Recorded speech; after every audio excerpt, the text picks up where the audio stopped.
सबसे पहले डॉक्टर साहब से जान लेते हैं कि डॉक्टर साहब जूसेस में ऐसी कौन सी क्वालिटी होती है कि बीमारियां फटकती भी नहीं हैं आसपास? देखिए, जूस जो है, चाहे वो सब्जियों के जूस हों, चाहे फलों के जूस हों या जड़ी बूटियों के भी जूस, हम कई बार आपको बताते हैं कि भी आंवले का जूस लीजिए, एलोवेरा का जूस लीजिए। इसमें आपको देखना क्या है कि क्यों ये हमारे स्वास्थ्य के लिए अच्छा है। सबसे पहली चीज कि इजी टू एब्जॉर्ब है। भी जूस हम कई बार आपको बताते हैं कि भी आंवले का जूस लीजिए, एलोवेरा का जूस लीजिए। इसमें आपको देखना क्या है कि क्यों ये हमारे स्वास्थ्य के लिए अच्छा है। सबसे पहली चीज कि इजी टू एब्जॉर्ब है, अंदर जाएगा, एब्जॉर्ब हो जाएगा। और दूसरी चीज, इसके अंदर जो पोषण है, न्यूट्रिशन है, वो एक बहुत महत्वपूर्ण जो है रोल प्ले करता है, हमारे हेल्थ के लिए बहुत इंपॉर्टेंट है वो। तीसरी चीज, टॉक्सिन्स को साफ करने में, डिटॉक्सिफिकेशन करने के लिए जूसेस बहुत अच्छा काम करते हैं। कई हमारी ऐसी चिकित्सा पद्धतियां हैं, जैसे आपने सुना होगा नेचुरोपैथी है। कई जगह लोग फास्टिंग कराते हैं, फास्टिंग जो उपवास करा करके रोगों का उपचार करते हैं, तो वहां पर ज्यादातर जूस दिए जाते हैं। सब्जियों के जूस, फलों के जूस या जड़ी बूटियों के जूस उनको पिलाए जाते हैं। तो इसका मूल मंत्र यही है कि पोषण देता है, टॉक्सिन्स को, जो हमारे शरीर में रोग पैदा करने वाले टॉक्सिन्स हैं, उनको शरीर से बाहर निकालता है।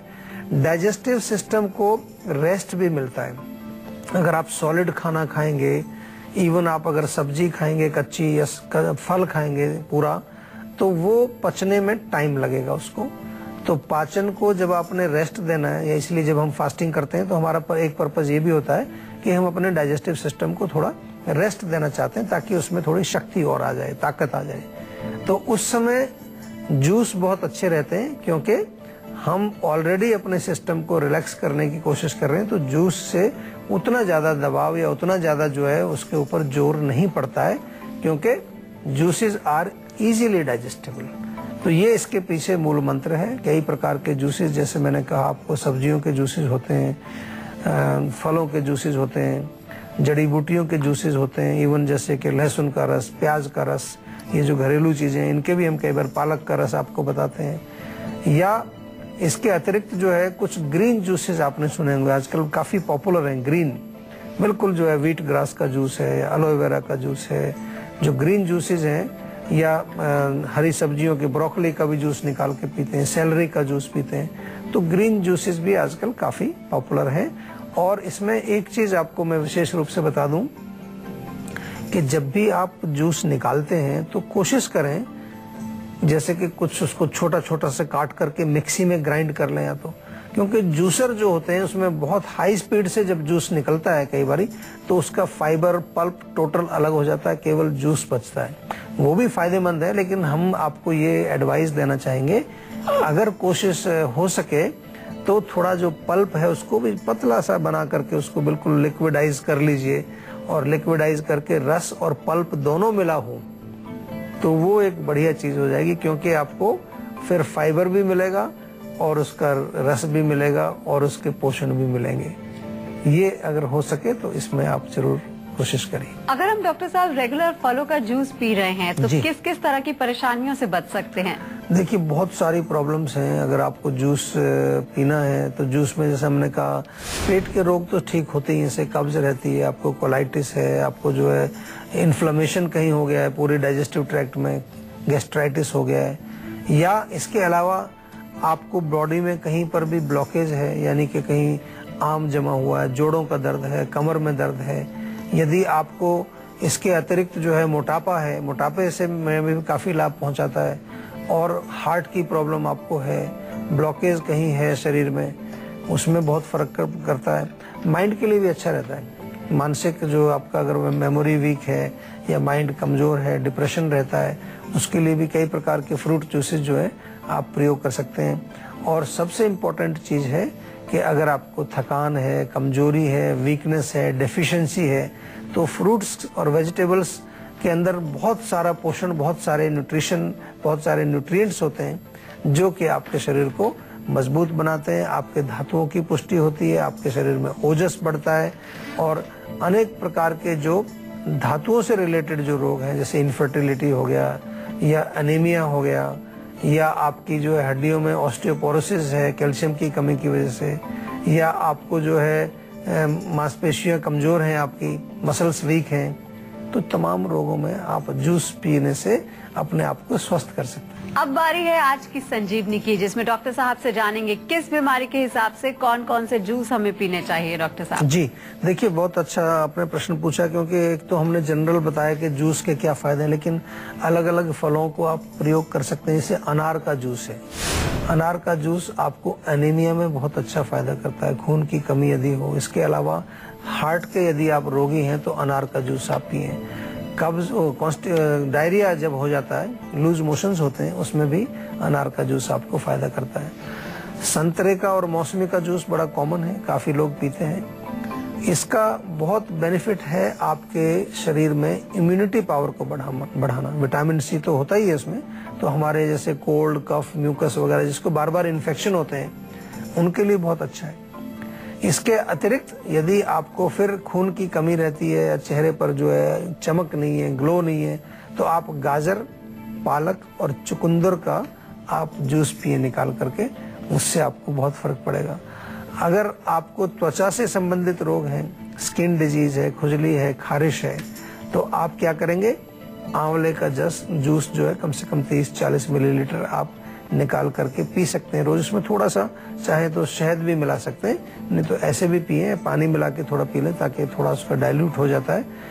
डायबिटीज यदि आपको है तो करेले का जूस हम बार बार आपको बताते हैं, 30-40 मिलीलीटर की मात्रा में करेले का जूस आप पी सकते हैं। और इसी प्रकार से जो है यदि आपको शरीर में पेट में कोई प्रॉब्लम है, पेट में कमजोरी रहती है, पेट आपका ठीक नहीं रहता, तो उसके लिए भी आप जो थोड़ा एलोवेरा और थोड़ा आंवला दोनों को मिला करके आप ले सकते हैं, तो उससे आपका पाचन भी अच्छा हो जाएगा। एक और कॉलर हमारे साथ जुड़ गई हैं, अर्पिता है भोपाल से। क्या जानना चाहती हैं अर्पिता? हाँ जी सर, मैं हेयर फॉल बहुत हो रहा है। हेयर फॉल कब से चल रहा है?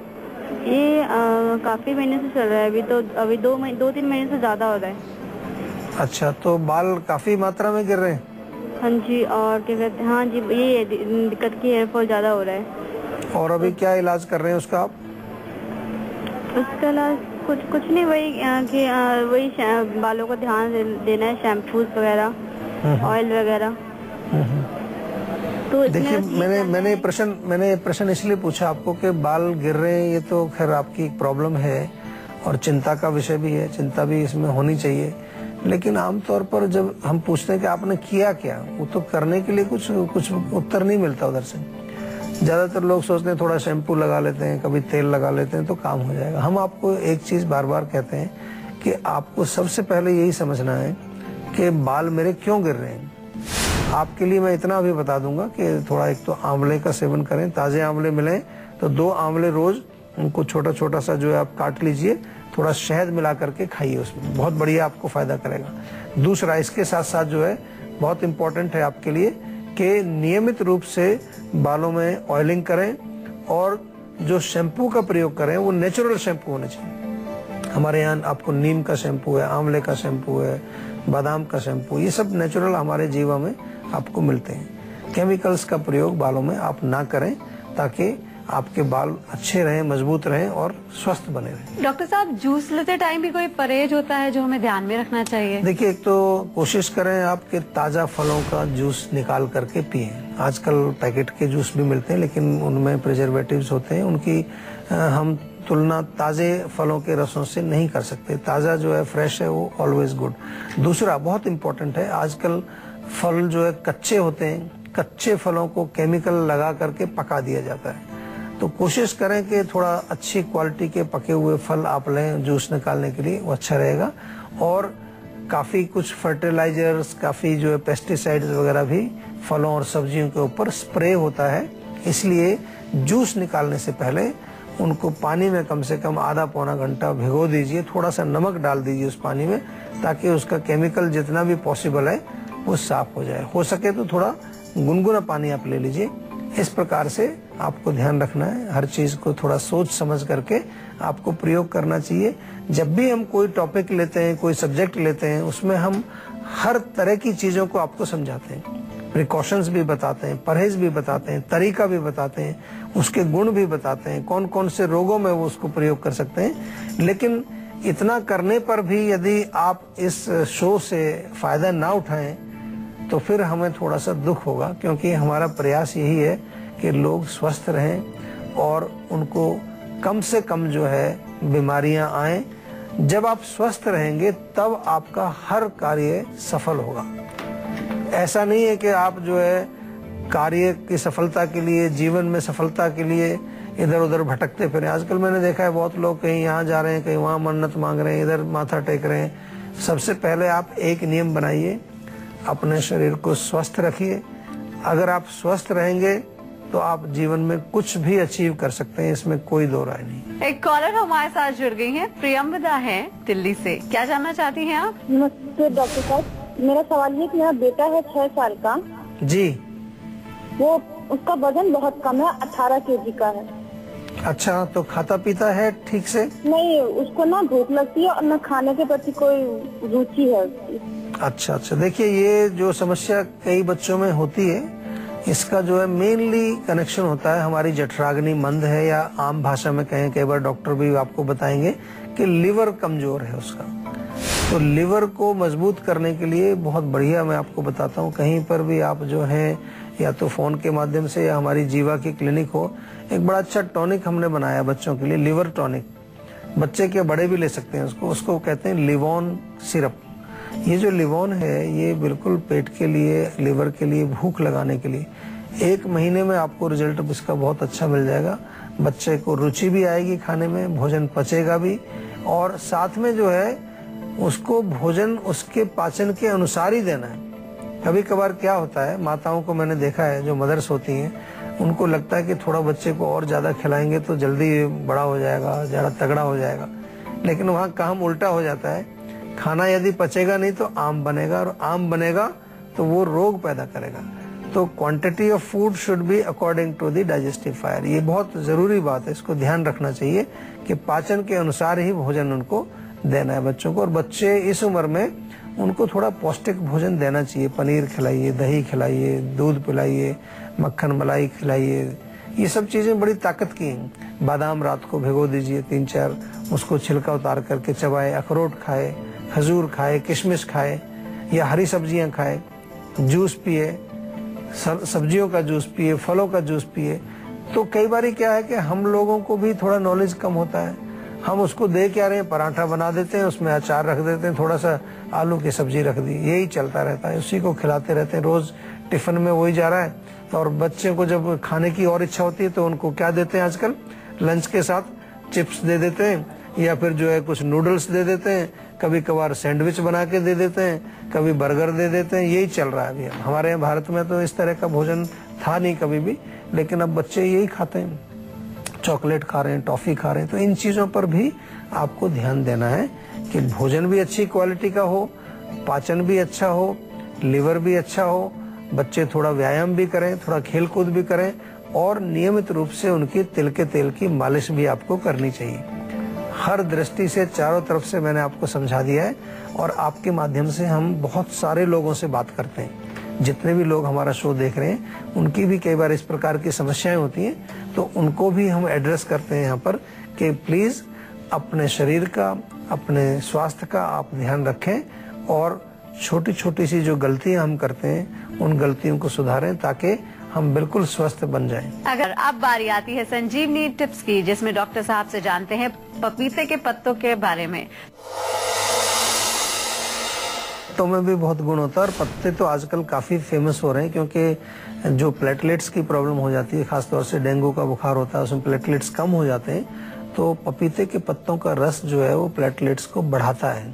बहुत सारे पेशेंट आजकल इवन जो हॉस्पिटल्स में भी भर्ती होते हैं, वहाँ भी डॉक्टर कहते हैं ले लीजिए, कोई बात नहीं, क्योंकि उसके रिजल्ट्स बड़े अच्छे हैं। तो प्लेटलेट्स की कमी किसी भी कारण से आपके हो तो पपीते के पत्तों का रस लगभग 40-50 मिलीलीटर आप रोज दिन में एक बार ले सकते हैं। इसके अलावा जो है एक दूसरा काम भी पपीते के पत्तों का जो है वो ये है कि अगर ब्लड शुगर आपको है, डायबिटीज के पेशेंट आप हैं, तो आप फिर अगेन 30-40 मिलीलीटर एक बार या 2 बार उसका जूस सेवन करें, तो ब्लड शुगर लेवल को भी कंट्रोल करता है।